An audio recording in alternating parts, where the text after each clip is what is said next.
مولانا روم کی ایک انتہائی مشہور زمانہ غزل جس میں وہ ایک بوڑھے بزرگ سے مخاطب ہیں اور اس سے مکالمہ کرتے ہیں۔ دی شیخ با چراغ ہمی گشت گرد شہا کز دامو ددد ملولم و انسان مارزو سخت۔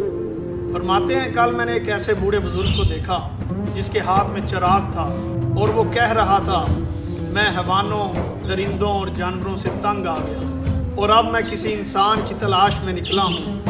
زی ہم رہان سست ناصر دلم گرفت شیر خدا و رستم و دستان مارزو ست۔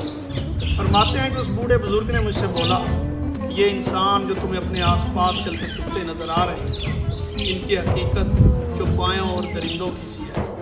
ان کی سستی اور کاہلی کی وجہ سے میرا دل ان سے بیزار ہو گیا، جبکہ مجھے ایک ایسے انسان کی تلاش ہے جو مولا علی شیر خدا اور داستانوں میں ملنے والے رستم کی طرح بہادر اور طاقتور ہو۔ گفتم کہ یافت می نشود جستایم ماں گفتاں کہ یافت می نشود آنم آرزو ست۔ مولانا روم فرماتے ہیں کہ میں نے اس بوڑھے بزرگ سے کہا کہ ایسا انسان تو نہیں مل رہا، تو جواباً اس بوڑھے بزرگ نے مجھ سے کہا کہ جو نہیں مل رہا اسی کی تو مجھے تلاش ہے۔